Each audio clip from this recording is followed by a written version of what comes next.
अस्मद्गुरु परमगुरु यतिवरपूर्णोऽसयामुनं रामं पद्माक्षनाथ षटदिच्छयनेशरमारमापतिं वन्दे वन्दे वृन्दावनचरं वल्लभी जनवल्लभं जयन्ती सम्भवं धाम जयन्ती भूषणं श्रीमान् वेङ्कटनाथार्य कवितार्के केसरी वेदान्ताचार्यवर्यो मे சந்நிதத்தாம் சதாகிருதி வஞ்ச பரசமயம் மாற்ற வந்தோன் வாழியே மண்ணு புகழ் பூதூரான் மனமுகப்போன் வாழியே கஞ்ச திருமங்கை உகக்க வந்தோன் வாழியே கலியனுரை உடிகொண்ட கருத்துடையோன் வாழியே செஞ்சொல் தமிழ் மறைகள் தெளிந்துரைப்போன் வாழியே திருமலை மால் திருமணியாய் சிறக்க வந்தோன் வாழியே தஞ்ச பரகதியை தந்தருள்வோன் வாழியே செந்தமிழ் தூப்புல் திருவேங்கடவன் வாழியே வஞ்ச பரசமயம் மாற்ற வந்தோன் வாழியே மண்ணு புகழ் பூதூரான் மனமுகப்போன் வாழியே. இப்படிப்பட்ட 2 கல்யாண குணங்களை பரமத பங்கத்தினுடைய ஆத்தியந்த பாசுரங்கள்னால அனுபவிச்சுட்டு இருக்கோம்.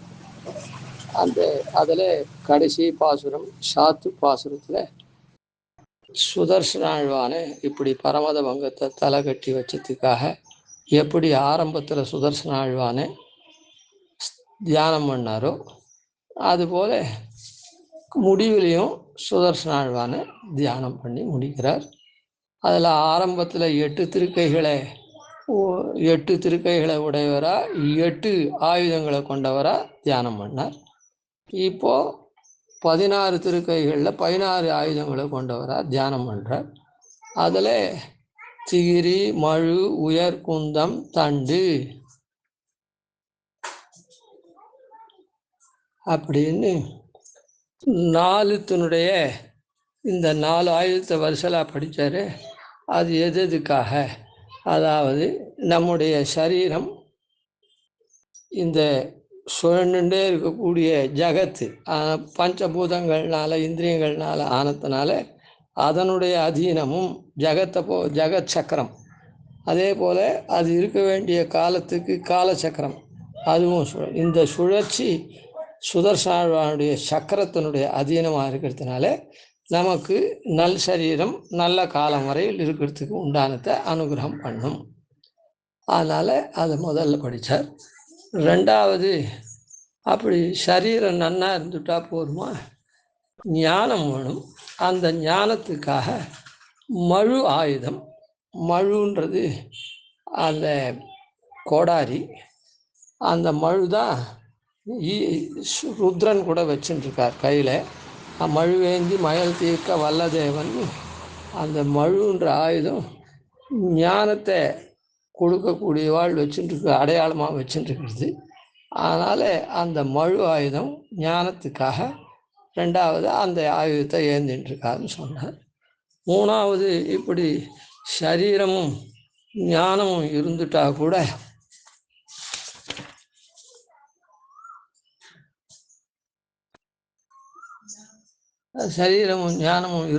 கூட அந்த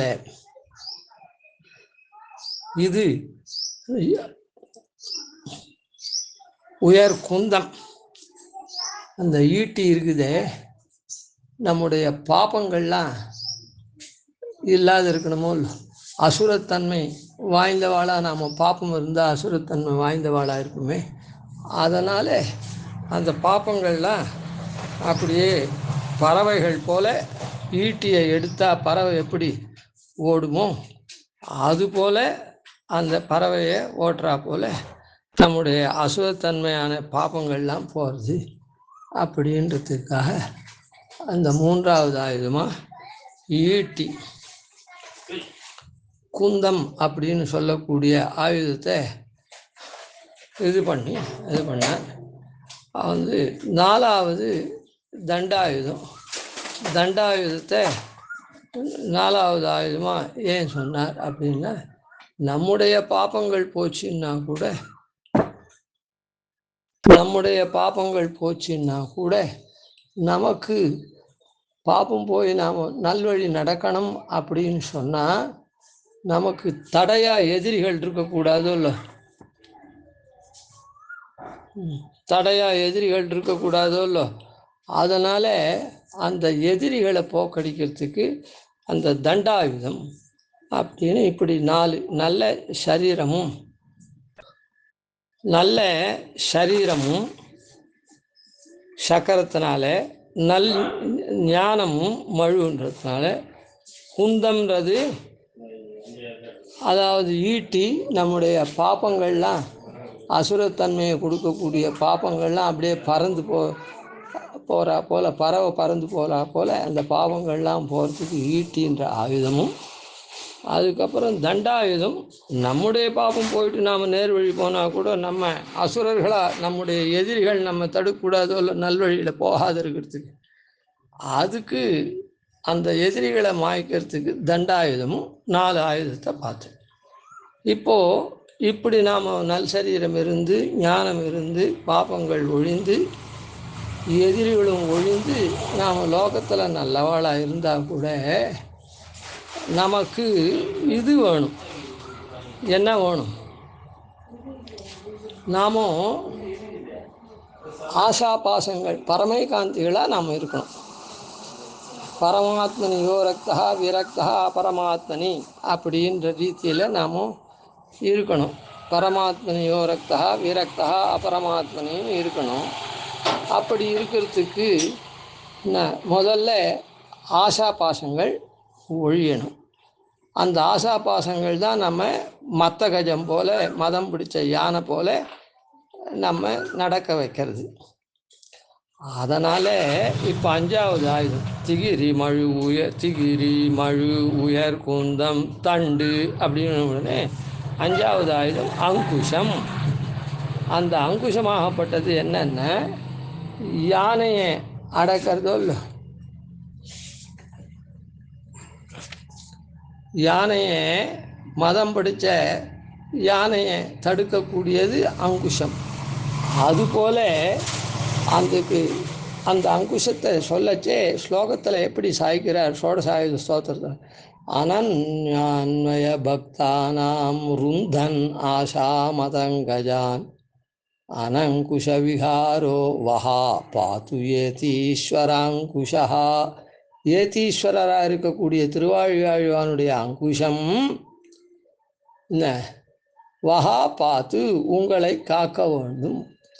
எப்படிப்பட்ட உங்களை? அனன்யான்வய பக்தானாம், அந்நிய பக்தான் இல்லாத அனன்யான்வய பக்தானம், அதாவது வேறு தெய்வத்தினிடத்தில் பற்றில்லாத எம்பெருமானிடத்திலேயே பக்தி கொண்டுள்ள நாமம். சாதாரணமாக இத்தனை நாளைக்கு 4 சொன்னது லோக ரீதியாக இருக்கக்கூடியதை சொல்லுது. அதிலேருந்து விலட்சணமாக இருந்தால் தானே மோட்சத்துக்கு போக முடியும். அதான் எம்பெருமானிடத்திலேயே பக்தி செலுத்தின. அப்போது அந்த எம்பெருமானிடத்தில் பக்தி செலுத்துறதுக்கு எப்படிப்பட்டதை வேணும் நமக்கு அப்படின்னு சொன்னால், அந்நிய பக்தி இல்லாத, அந்நிய இடத்துல அன்வயம் இல்லாத அனன்யான்வய பக்தி உடையவனா நாம் இருக்கணும். அதான் பரமாத்மனி யோ ரக்தா விரக்தா பரமாத்மனி. பரமாத்மனிடத்தில் பக்தி இருக்கவே மற்ற இடத்துல விரக்தியே இருக்கணும் அப்படின்னு சொல்லிக்கிறதுனால, அப்படிப்பட்ட பக்தனுக்கு ஆசைகள் இருந்ததுன்னா மற்ற இடத்துல ஆசை ஒழியணுமோ இல்லை. பரமாத்மனி யோ ரக்தா விரக்தா பரமாத்மனி, மற்ற ஆசை ஒழியணுமோ இல்லை. அந்த ஆஷா மதங்கஜான், அந்த ஆசைகளார யானைகளை ருந்தன்னு அதை தடுக்கிறது. ருந்தன் ஆஷா மதங்கஜான் அனங்குஷ விஹாரஹா, தடையற்ற லீலை உடைய இந்த அங்குஷம் ஏதீஸ்வராங்குஷம் நம்முடைய இதர விஷயங்களில் இருக்கக்கூடிய எம்பெருமானிடத்தில் தவிர இருக்கக்கூடிய ஆசைகளை அடக்கக்கூடியதாக இருக்கிறதுனால, அந்த நாம் அப்போ அந்த ஆசைகள் ஒழிஞ்சுதுன்னா, அதில் விரக்தி வந்ததுன்னா பரமாத்மானிடத்தில் ஆசை வரும். அதனால் அங்குஷம்ன்ற ஆயுதம், அதை மாவெட்டின்னு சொல்லுவார்கள். அதான் அந்த யானையை அடக்கக்கூடிய யானை பாகன் வச்சிருக்கானே அந்த ஆயுதம். அது நமக்கு இதரத்த இடத்துல இருக்கக்கூடிய ஆசையை ஒழிக்கிறது. தண்டு அங்குஷம் பொறி சிதறு சதமுக வங்கி, அதாவது பொறி சிதறு சதமுக வங்கி, தீப்பொறிகளை அப்படியே உமிழ்கிற சதமுக அக்னி. சதமுக அக்னி 100 வாயுடைய அக்னி, அதுவும் ஒரு ஆயுதம். திருவாழியாழ்வான சுதர்சன ஆழ்வான் வச்சுருக்கார். இந்த ஆயுதம் என்ன பண்ணுறது அப்படின்னா, ஆசைகள் நமக்கு இல்லாத அந்த ஆசைகள்லாம் அடக்கிட்டா கூட ஆசைகளுக்கு காரணமான பாப்பங்கள் இருக்கோ இல்லை, ஒவ்வொன்றுத்துக்கும் பாப்பமோ புண்ணியமோ, அதாவது தீய காரியம் பண்ணுறதுக்கு அது அதுக்கு ஆசைப்படுறது ஒரு பாப்பு விசேஷத்தினால. சில பேர் ஆசை மாத்திரம் படுவான் தப்புல, நல்லத்தில் கூட வச்சுக்கோங்க, ஒரு வாரத்துக்கு எதுலையும் ஆசை மாத்திரம் இருக்கும், ஆனால் அதை காரியத்தில் பண்ணி அனுபவிக்க மாட்டான். ஒரு உதாரணத்துக்கு சொல்லுவோம், சீதையை அனுபவிக்கணும்னு கடத்திட்டு போனான், ஆனால் ஒரு நாள் அவன் அனுபவிக்கலை ராவணன். அதாவது ஒரு ஒரு உதாரணத்துக்கு சொல்கிறேன், அவனுக்கு அந்த ஆசை மாத்திரம்தான், அவனுடைய பாப்ப விசேஷம் அந்த ஆசையை மாத்திரம்தான் உண்டு பண்ணிது. ஆனால் அனுபவிக்கிற மாதிரி அவனை, ஜெகன் மாதாவை அனுபவிக்கிற மாதிரியான பாப்பம் அவனிடத்துல இல்லை, அவன் தப்பிச்சான். அதே காக்காசுரன் என்ன பண்ணான், ஜெகன் மாதா அவனுடைய திருமார்வை குத்திட்டான். அவனுடைய பாப்ப விசேஷம் அந்த மாதிரி தீய வழியில் இருந்தது. இவனும் தீய வழி தான், எண்ணத்தோடு இருந்தது, செயல் புரிகிற திட்டத்துக்கு உண்டான பாப்பம் இல்லை. இப்போது அந்த பாப்பங்கள் இந்த மாதிரி ஆசையை அடக்கிட்டா கூட அங்குஷம்ன்றது, அந்த பாப்பங்கள் வேறு இருந்தால் தான் மறுபடியும் தலை தூக்காமல் அது இருக்கும். இல்லைன்னா ஆசை மறுபடியும் இந்த களை போல் வளர்ந்துட்டே வரும். களையை வேரோடு எடுத்தால் தான்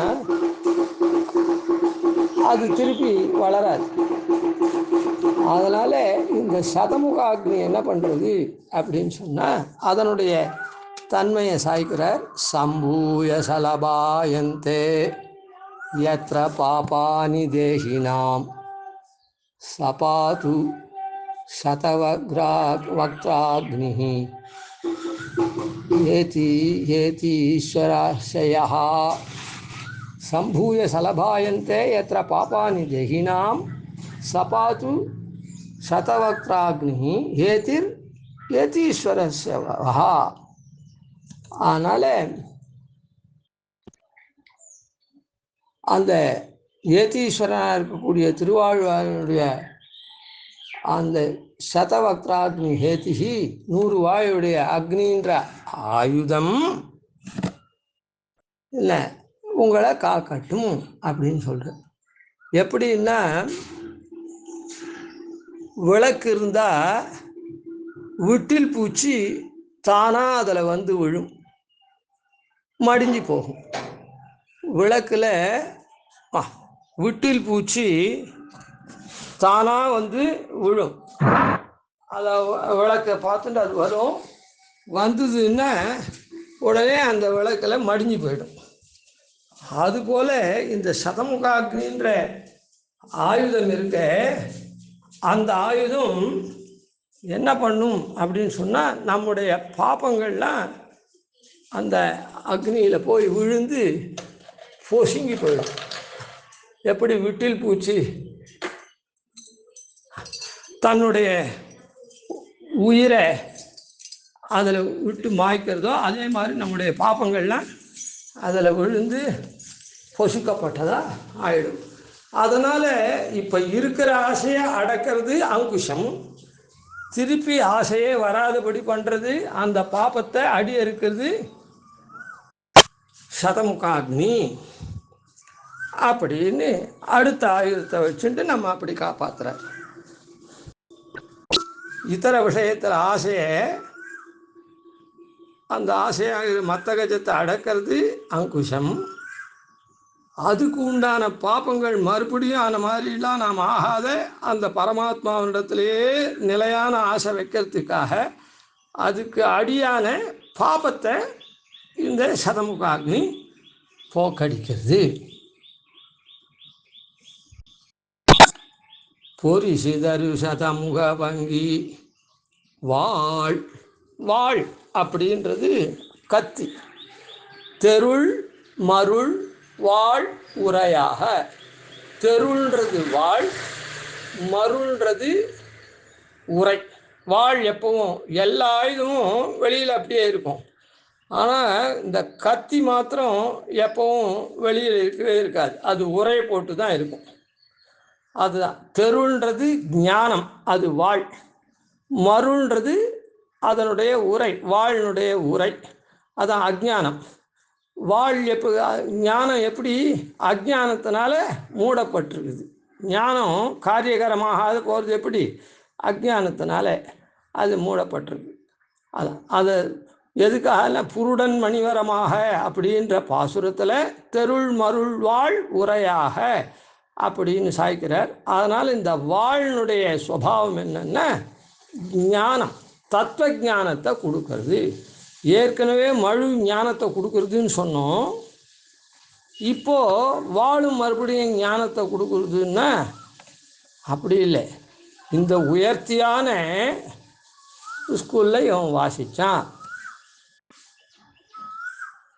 ரொம்ப பிரசித்தமான ஸ்கூலில் வாசித்தான், மறுபடியும் பிரசித்தமான காலேஜில் போய் வாசித்தான் அப்படின்னு சொன்னால் அப்போ என்ன அர்த்தம்? ஒன்றையே பண்ணுறான்னு அர்த்தமா? இல்லை. இது ஒரு லெவலில் வாசித்தான், அதுக்கு அடுத்த லெவலில் அங்கே போய் வாசி. அதுபோல் மழுன்றது பெற்ற சரீரம். நாம் இந்த நம்ம புண்ணிய பாபத்துக்கு தகுந்த மாதிரி இங்கே படைக்கப்பட்டிருக்குமே, ஒரு சரீரம் கொண்டிருக்குமே, அந்த சரீரத்தின்படி அந்த சரீர தர்மத்தின்படி வாழறதுக்கு உண்டான ஞானம் அதில் வந்தது. ஆனால் அந்த சரீரத்தை வச்சுண்டு ஆத்மா, அந்த சரீரத்து உள்ளே இருக்கக்கூடிய ஆத்மா இருக்குதே, அந்த சரீரம் எதுக்கு உழைக்கிறதுக்கு வந்தது? அது உள்ளே இருக்கிற ஆத்மாவுக்கு இன்ப துன்பங்களை கொடுக்கறதுக்கு தான் அந்த சரீரம் நாம் எடுத்துகிட்டு இருக்கோம். நமக்கு நம்முடைய பாபத்துக்கு தகுந்த மாதிரி, நமக்குன்றது இந்த ஆத்மாவுக்கு, ஜீவாத்மாவுக்கு பாபத்துக்கு தகுந்த மாதிரி அந்த சரீரம் இன்ப துன்பங்களை கொடுக்கறதுக்காக ஏற்பட்டிருக்கு. அந்த சரீரம் ஏற்பட்ட சரீரம் இன்பமாக இருக்கணும்னா அந்த சரீரத்தினுடைய தர்மங்களை தெரிஞ்சுண்டு ஆண்னா ஆண் தர்மம், பெண்ணா பெண் தர்மம் வச்சுக்கோங்க, அந்த மாதிரியான தர்மங்களை தெரிஞ்சுண்டு நடந்தால் இன்பமாக இருக்கும். அந்த தர்மங்களை தெரியாத கொடுத்தோம்னா துன்பப்படுவோம். அதுக்காக அங்கே மழுன்ற இது ஞானத்தை கொடுக்குறது. இப்போ இந்த இடத்துல என்னன்னா அங்கே ஞானத்தை கொடுத்து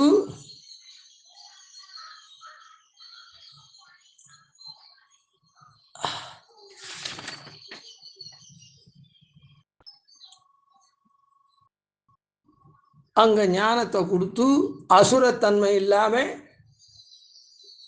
எதிரிகளும் இல்லாமல் பண்ணி நம்ம நல்வாழ்வு நடத்துகிற மாதிரி அப்படின்னு அந்த இடத்துல பார்த்தோம்.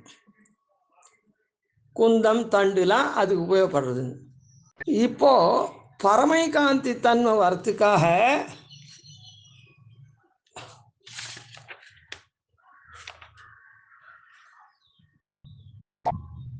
அங்குஷம் நம்முடைய ஆசைகள்லாம் அடக்கிறது. சதமுகாக்னி அந்த ஆசைக்கு காரணமான பாப்பங்கள்லாம் பொசுக்கிறது. இப்படி பொசிக்கின உடனே நாம் எப்படி, அப்போ நல் ஞானம் வேணும், தத்துவ ஞானம் வேணும். அதாவது இத்தனை நாளாக நாம் இந்த சரீரத்துக்காக உழைக்கிறோம், பிராமண தர்மம், ஆண் தர்மம், பெண் தர்மம், அதுபடி நாம் நடக்கிறோம். இது மாத்திரம் போராது. இதெல்லாம் கொண்ட சரீரத்தை இவன் நல்ல மனுஷன், இவன் நல்ல மனுஷி அப்படின்னு கொண்டாடக்கூடிய வகையில் தான் இருக்கும். ஆனால் உண்மையில் என்ன, இந்த கொண்டிருக்கிற சரீரம் அதுதான் முடிவு இல்லை. ஆத்மா, இது உள்ளே இருக்கிற ஆத்மாவுக்கு இந்த சரீரத்தை கொண்டு நல்லது பண்ணணும். அப்படின்னா இத்தனை நாளாக நமக்கு உண்டான ஞானத்தினால சரீரத்துக்கு உண்டான நல்லதை பண்ணோம். இப்போ ஆத்மாவுக்கு உண்டான நல்லது பண்ணணும் அப்படின்ற எண்ணம் இங்கே ஓணுமே, அதுதான் தத்துவ ஞானத்தினால வரும். அதான் உண்மையான ஞானம். அதாவது இந்த உரை போல இருக்குதே, அந்த சரீரம் சொக்காய்க்கு இது அடித்தா போகாது. ஒருத்தன் இருக்கான், சொக்காய்க்கு சென்ட் அடிச்சுட்டா வாசிப்பான். ஆனால் உண்மையில் அவன் என்ன பண்ணணும், சரீரத்தையே நன்னா குளித்து மூழ்கி எல்லாம் பண்ணி அதையே சுத்தமாக வச்சுட்டு இது பண்ணணும். அது அழுக்காக வச்சுட்டு மேலே போடுற சொக்காய்க்கு மாத்திரம் சென்ட் அடிச்சுட்டா அதை நன்னா அயன் பண்ணி போட்டுட்டா பிரயோஜனம் இல்லை. அதுபோல் இந்த சரீரத்தை மாத்திரம் நன்னா பேணினா போராது, இந்த சரீரத்துக்கு உள்ள பிரதானமாக இருக்கிற ஆத்மா இருக்குது, அதுக்கு நல்வழி பண்ணணும். அப்படின்ற அதுதான் தத்துவஞானம். அந்த தத்துவஞானத்தை இந்த வாழ் கொடுக்கறது. தத்துவஞானம் என்ன கொடுக்குறது, தத்துவஞானம்ன்றது இந்த நாம்னு சொல்கிற வஸ்து. இந்த சரீரம் யாருக்காக உழைக்கிறது, நாம் ஆணாக இருந்தோம் பெண்ணாக இருந்தோம்னா அதுக்கு உண்டானபடி உழைச்சி நமக்கு போகத்தை தருது. ஆனால் அது உண்மையானது இல்லை.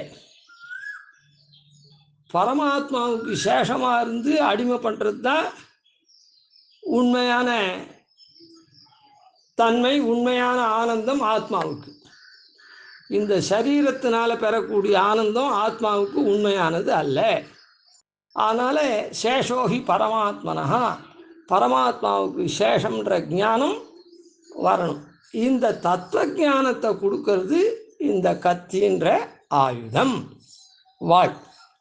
அதை சொல்லச்சே அவித்யாம் ஸ்வப்பிரகாசேன வித்யாரூபஸ்சினத்தியா சஹா சுதர்சன நிஸ்திரிம்சா சௌதுவஸ்தத்வ தர்சனம். வித்யாரூபமாக இருக்கக்கூடிய அந்த கத்தி இருக்குதே, ஸ்வப்பிரகாசேனா தன்னுடைய பிரகாசத்தினால அவித்யாம் சினத்தி, அவித்யை அறுக்கிறது. அப்படிப்பட்ட அந்த சுதர்சன நிஸ்திரிம்சா திருவாழ்வானுடைய கத்தி வஹா தத்துவ தர்சனம் பாத்துவஸ்தத் சௌத்துவஸ்தத் சௌத்துவஹா தத்துவ தர்சனம் இல்லை, சௌத்து உங்களுக்கு உண்டாக்கட்டும் அப்படின்னு சொல்கிறது. அதனால் இப்படி எம்பெருமானிடத்தில் பரமைகாந்தியாக இருக்கக்கூடிய தன்மை இருக்குதே, எம்பெருமானிடத்தில் மாத்திரம் பக்தி செலுத்தக்கூடிய, அதுக்கு விரோதியாக இருக்கக்கூடிய இதர ஆசைகளை அங்குஷம் அடக்கிறது, அதுக்கு விரோதியாக இருக்கக்கூடிய இதர ஆசைகளை உண்டு பண்ணுறதுக்கு காரணமான பாபங்களை பொசுக்கிறது சதமுகாக்னி. இப்படி நாம் இதர ஆசைகளில் பற்றற்றவராக இருந்தால் உண்மையாக நாம் எதை ஆசை வைக்கணுமோ அந்த தத்துவ ஞானத்தை இந்த கத்தி கொடுக்கறது. வாழ் வேல், அதுக்கு அடுத்த ஆயுதம் வேலாயுதம். வாழ்வேல் அமர்ந்ததும், இது இந்த 8 ஆயுதங்களும் வலக்கை பக்கத்தில் 8 திருக்கரங்களில் அது அமர்ந்துருக்கு, அந்த இடத்துல பொருந்தி இருக்குது. அப்படின்னு இந்த வேல் இருக்குதே, வாழ்வேல், அந்த வேல்ன்றது சக்தி. அப்படின்னு என்னென்னும் கொண்டு கூட அடுத்த போட்டு வென்று பகை கடுக்கும் நின் கையில் வேல் போற்றி அப்படின்னு ஆண்டாள் கூட சொல்கிறார். வேலாயுதம் உண்டு. பொதுவில் லோகத்தில் தண்டாயுதம் முருகனுக்கு சொல்கிறான். அதே மாதிரி வேலாயுதம்னு முருகனுக்கு ஸ்பஷ்டமாக பேரே. தண்டாயுத பாணின்னு முருகனுக்கு பேர். தண்டாயுதத்தை கையில் வச்சுட்டுருக்கவன்னு. ஆனால் வேலாயுதம்னே வேலாயுதத்தை கையில் வச்சுட்டுருக்கணும் அப்படின்னு நேரவே அப்படியே முருகனுக்கு பேர் இருக்குது. இதெல்லாம் ஏகதேசமாக அவள் அதை வச்சுட்டு அது மூலமாக பிரசித்தி அதை உபயோகப்படுத்தி தங்களுடைய பக்தாளை அனுகிரகம் பண்ணுறதுனால இந்த மாதிரி அவளுக்கு ஒரு பேர் வருது. சரி, அதான் எப்படி சிவனாருக்கு மழுவை கையில் வச்சுட்டு அந்த ஞானமூர்த்தின்னு பேர் வந்ததோ அந்த மாதிரி இவனுக்கு தண்டாயுத பாணின்னும் வேலாயுதம்னும் சிவனாருடைய பிள்ளைக்கு முருகனுக்கு இருக்குது. சரி, கிரியாசக்தி குணோ விஷ்ணோ யோ பவத்யதிசக்திமான் அகுண்டசக்தி சா சக்தி அசக்திம் வாரயேதவஹா. கிரியாசக்தி குணோ விஷ்ணோஹோ. அந்த எம்பெருமானுக்கு ஏற்கனவே சொன்னோம். சக்கரத்தாழ்வார் சுதர்சனாழ்வார் கிரியாசக்தி, பிராட்டியான லக்ஷ்மியை இச்சாசக்தி அப்படின்னு சங்கல்பத்துக்கு இதுவாக சங்கல்ப சக்தியாகவும் இதெல்லாம் பண்ணக்கூடிய கிரியாசக்தியாக சுதர்சனாழ்வானையும் ஆகமாதிகள் சொல்லியிருக்கு அப்படின்னு ஏற்கனவே சொன்னோம். அந்த கிரியாசக்தி தான் அது எது? இந்த வேலாயுதம். அவர் வச்சுருக்க வேலாயுதத்தினால இந்த கிரியாசக்தி இருக்கு. அதிசக்திமான், இந்த கிரியாசக்தி தான் இந்த உலகத்தெல்லாம் படைக்கிறதுக்கு ரொம்ப முக்கியம்.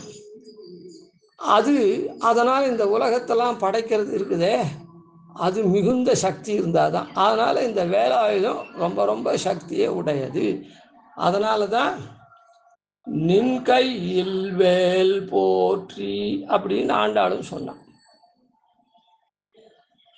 சரி, அதனால் இப்போது என்னென்னா கிரியாசக்தி குணா விஷ்ணோஹோ கிரியாசக்தி குணா. விஷ்ணுவனுடைய கிரியாசக்தி உலகத்தை படைக்கக்கூடியதான சக்தியாக குணம் இந்த வேலாயுதத்துக்கு சொல்லப்படுறது.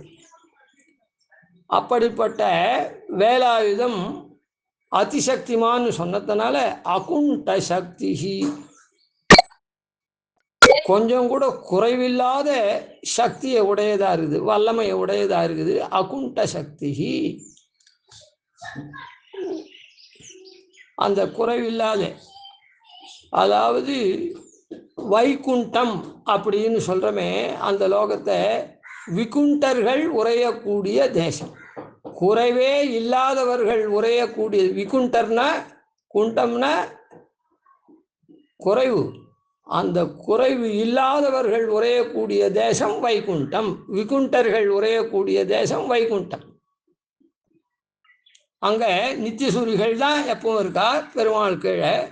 அது தவிர இங்கேருந்து பாப்பமெல்லாம் ஒழிச்சு சர்வ பாப்பேபியோ மோக்ஷ இஷ்யாமின்னு இவா முக்தார் போகிறா. அங்கே எந்த குறைவும் இல்லாதவர்கள் தான் அந்த தேசத்தில் இருக்கா. அதனால தான் அதுக்கு வைகுண்டம்னு பேர் அந்த தேசத்துக்கு. அதை போல அகுண்ட சக்தி, இதுக்கு அதான் அகுண்டம்ன்றதுக்கு சொன்னேன். குன்றாத வலிமையை உடைய சக்தியை உடைய சா சக்தி, அந்த அப்படிப்பட்டதான அந்த சக்தின்னு சொல்லக்கூடிய வேலாயுதம் நான் அசக்தியும் வாரையே தவஹா, உங்களுடைய அசக்தியை போக்கடிக்கட்டும் அப்படின்னு சொல்கிறேன். அசக்தின்றது என்னது? அசக்தியினால தான் எம்பெருமான நாமும் சேவிக்காத இருக்கும்.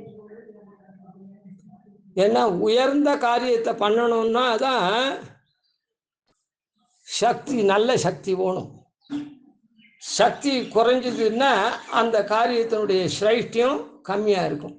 அதனால் எம்பெருமான நாம் தொழணும் அப்படின்னு சொன்னால் அதான் சொன்னேன், குறைவுபடாமல் இருக்கிறவாள் தான் விகுண்டர்கள் உரையக்கூடிய தேசம் வைகுண்டம்னு.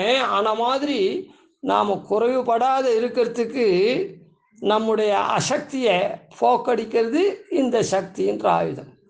அதனால் இப்போ சொன்ன 4 ஆயுதங்கள் இருக்க, அங்குஷம், பொறி, சதமுகாக்னி, வாழ், வேல்.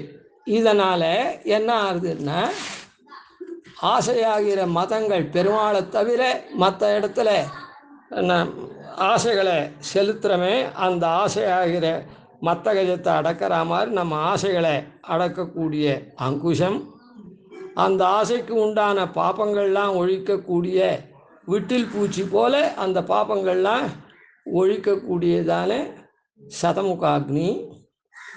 அதுக்கப்புறம் இப்படி நம்முடைய ஆசா பாசங்கள்லாம் ஒழிஞ்சதுன்னா எம்பெருமானிடத்திலேயே பற்று வைக்கணும் அப்படின்ற அந்த தத்துவ ஞானம் இருக்கணும். அந்த உண்மையான ஞானம் நம்ம இடத்துல பிரதிஷ்டிதமாக இருக்கணும். அந்த தத்துவ ஞானம் அதை பண்ணுறது வாழ்.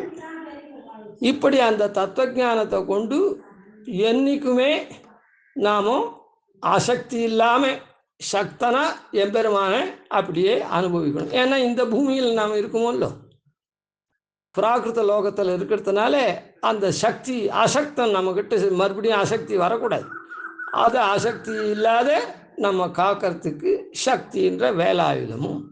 அதனால் முதல் 4 ஆயுதங்கள்னால திகிரி மழு உயர்குந்தன் தண்டுனால நாம் இங்கே கொண்டுள்ள சரீரத்தின் படிக்கு நாம் நல்லபடியாக நடக்கிறதுக்கும், இந்த சரீரத்தை கொண்டு நாம் எம்பெருமானிடத்தில் நாம் ஈடுபாடு உடையவனா எம்பெருமானையே எப்பவும் தொழக்கூடியவனா இருக்கிறதுக்கு மேல் உண்டானதான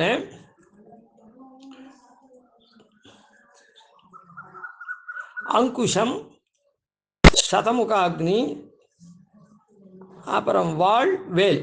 அதாவது அங்குஷம் பொறி சதரு சிதமுக வங்கி வாழ்வேல் அமர்ந்ததும் அப்படின்னு இந்த 8 ஆயுதத்தினால நமக்கு உண்டான பலன்களை முறையே அளிக்கிறதுக்காக இந்த 8 ஆயுதம். மேற்கொண்ட ஆயுதங்கள்லாம் அதுக்கு அர்த்தத்தில் சேவிப்போம். கவிதார்க்கே சிம்ஹாய கல்யாணோனுசாலினே ஸ்ரீமதே வெங்கடேஷாய வேதாந்த குரவே நமः. ஆதிவன்ஷோபாதீன் யதிவர்யான் பஜேனிஷம் ஸ்ரீரங்கபூர்வ ஷட்ஜித்யதீசான பதாஸ்ரீம் ஸ்ரீவத்சம்ஸ்தலகம் வந்தே ஸ்ரீகிருஷ்ணதேசிகம்.